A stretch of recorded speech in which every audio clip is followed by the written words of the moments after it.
Video like जरूर कर लीजिए और ऐसे वीडियो लगातार फ्री में पाने के लिए चैनल को तुरंत सब्सक्राइब कर लीजिए और बेल आइकन को जरूर टैप कर लीजिए ताकि आगे भी सारे वीडियो आपको मिलते रहे। यूट्यूब में फॉलो करते हैं तो प्लीज ये वाला फ्री टेलीग्राम चैनल जरूर ज्वाइन कर लीजिएगा। सारे नोटिफिकेशन सारे अपडेट यहीं पे आते हैं, ध्यान रखिए। नमस्कार दोस्तों, एग्ज़ाम प्रिपरेशन में मैं प्रियंका एक बार फिर से आप सभी का स्वागत करती हूं। और आज इंडियन पॉलिटी की क्लास में जो हम लोग पिछला टॉपिक पढ़ रहे थे हाई कोर्ट से रिलेटेड, उसी को आगे डिस्कस करने वाले हैं।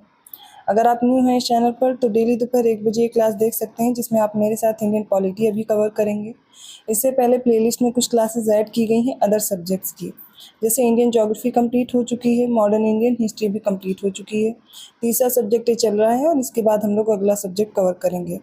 अब जो मेरे साथ आप पढ़ रहे हैं सब्जेक्ट वाइज सीरीज़ है, बट आप एक साथ कोई भी कोर्स परचेज करना चाहते हैं, जैसे कि आप आर ओ एग्ज़ाम की प्रिपरेशन कर रहे हैं, यूपी पीसीएस की प्रिपरेशन कर रहे हैं, अदर स्टेट पीसीएस या और भी कोई कम्पिटिटिव एग्ज़ाम है, इसके लिए आप कोर्स ज्वाइन कर सकते हैं। स्टडी फॉर सिविल सर्विसेज से बेस्ट स्टडी मटेरियल पा सकते हैं। गूगल प्ले स्टोर से आपको SCS का ऐप डाउनलोड करना होगा और जो भी कोर्स परचेज करना चाहते हैं ज्ञान सर कूपन कोड अप्लाई करेंगे तो 20% का डिस्काउंट भी मिल जाएगा। इसके अलावा कोई जानकारी चाहिए तो डिस्क्रिप्शन बॉक्स में मैंने नंबर डाले हैं, ठीक है, आप कॉल या मैसेज करके भी जानकारी ले सकते हैं। पिछली क्लास में हम लोगों ने डिस्कस किया हाई कोर्ट के बारे में, ठीक है, तो वो लिस्ट अगर आपने नहीं देखी है या आपने पिछली क्लास नहीं देखी है तो ज़रूर देख लीजिएगा। आगे की क्लास अब हम लोग कंटिन्यू करते हैं। भारत के माननीय राष्ट्रपति 26 दिसंबर 2018 को हैदराबाद स्थित न्यायिक उच्च न्यायालय को तेलंगाना और आंध्र प्रदेश राज्यों के लिए विभाजित करने का आदेश दिया था। तो इसके परिणाम स्वरूप क्या हुआ कि राज्य जो तेलंगाना राज्य है इसके लिए हाई कोर्ट की स्थापना हुई थी और इसका मुख्यालय कहाँ बनाया गया, हैदराबाद में। और आंध्र प्रदेश जो है इसके लिए हाई कोर्ट की स्थापना की गई और जिसकी प्रमुख सीट अमरावती में स्थित थी। तेलंगाना और आंध्र प्रदेश के लिए अलग अलग उच्च न्यायालयों का औपचारिक पृथक्करण और गठन आधिकारिक तौर पर कब शुरू हुआ, तो 1 जनवरी 2019 को शुरू हुआ। 1 जनवरी 2019 से पहले आंध्र प्रदेश और तेलंगाना राज्यों का एक ही उच्च न्यायालय हुआ करता था। मूल अधिकारों का संरक्षण उच्चतम न्यायालय और उच्च न्यायालय दोनों की ही अधिकारिता में आता है। तो जो उच्चतम न्यायालय है यहाँ पर आप आर्टिकल 32 के तहत जा सकते हैं डायरेक्ट सर्वोच्च न्यायालय में। उच्च न्यायालय के लिए भी हम लोगों ने पढ़ा 226 आर्टिकल आता है जिसके तहत आप इसकी अधिकारिता में भी देखेंगे मौलिक अधिकारों का अगर हनन होता है तो दोनों ही रिट जारी कर सकते हैं। अतः इस हेतु उच्चतम न्यायालय को अनुच्छेद 32 के अंतर्गत और उच्च न्यायालय को अनुच्छेद 226 के अंतर्गत रिट जारी करने की शक्ति दी गई है, ठीक है। अब ये रिट कौन कौन सी होती हैं, तो ये सारी रिट आपको पता होनी चाहिए, ठीक है। पहली है मैंडेमस जिसे परमादेश कहते हैं। अब इस परमादेश का क्या असर है, आपको मैच करने के लिए आ सकता है, ठीक है, या फिर आपको स्टेटमेंट वाइज प्रश्नों में पूछा जा सकता है। तो इसका अर्थ होता है हम आदेश देते हैं।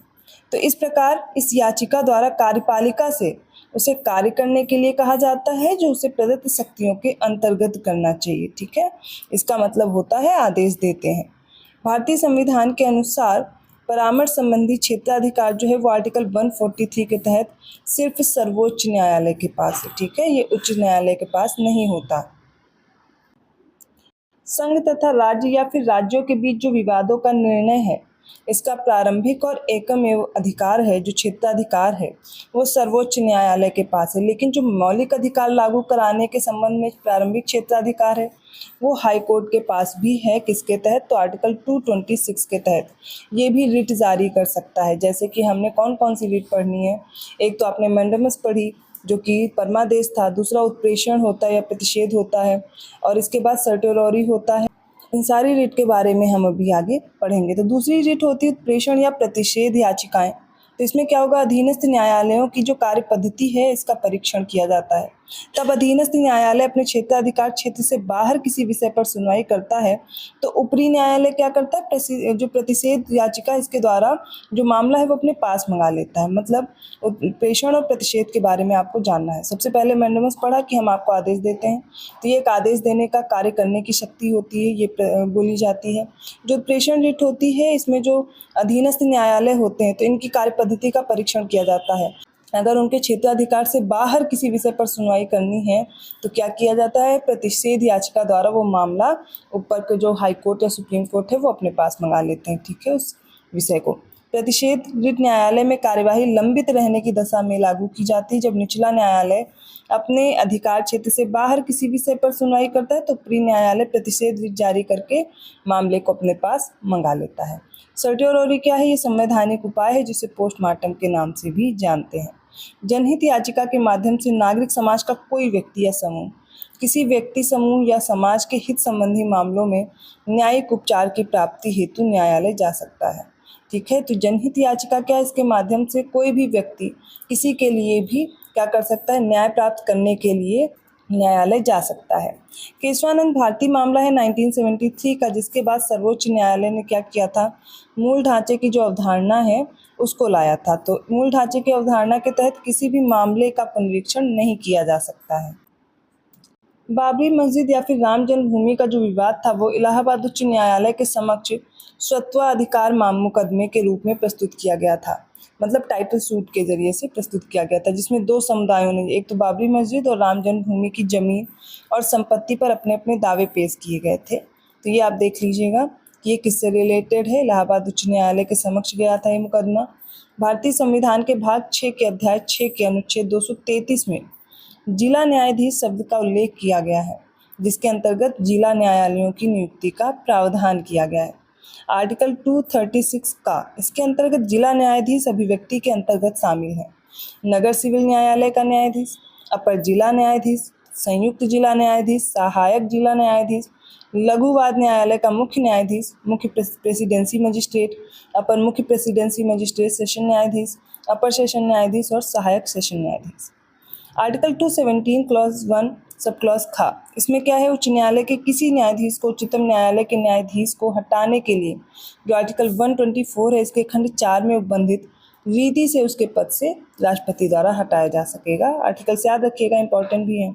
इन्हें संविधान के अनुच्छेद 124(4) में विहित प्रक्रिया से साबित कदाचार या फिर कोई असमर्थता है, इसके आधार पर संसद द्वारा अधिनियमित न्यायाधीश जांच अधिनियम 1968 के तहत संसद में हटाने संबंधी प्रस्ताव पारित करके हटाया जा सकता है। डिटेंशन क्या है ये भी जान लीजिए, इसे बोलते हैं निवारक निरोध।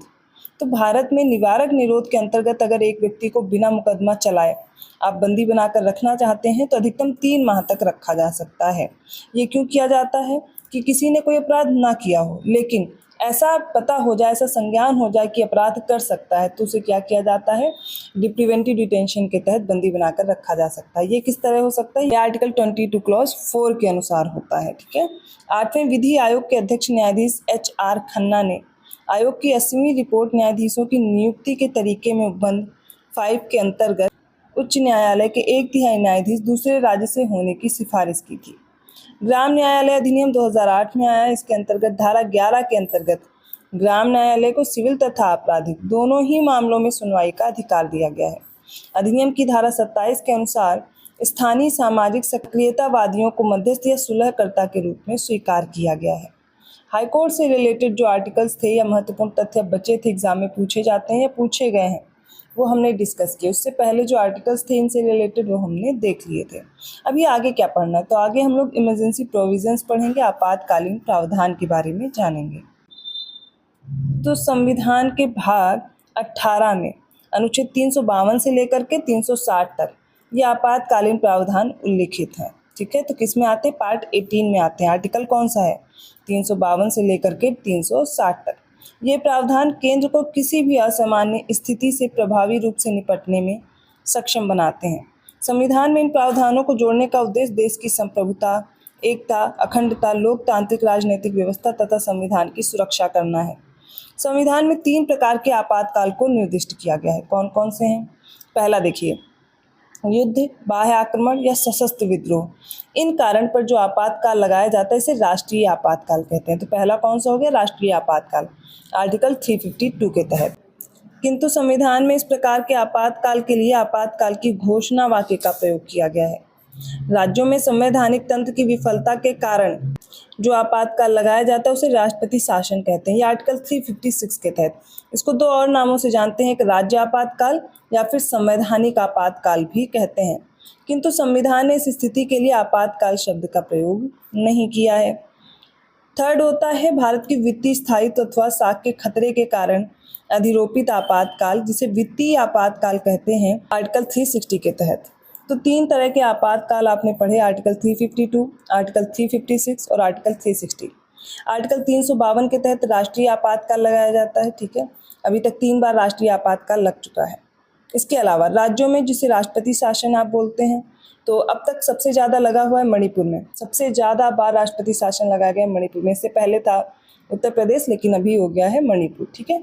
अब अगला जो हो जाता है वो वित्तीय आपातकाल है, जो अभी तक भारत में नहीं लगा है और शायद आगे ना भी लगे, ऐसा उम्मीद करते हैं। तो ये आर्टिकल 360 के तहत है।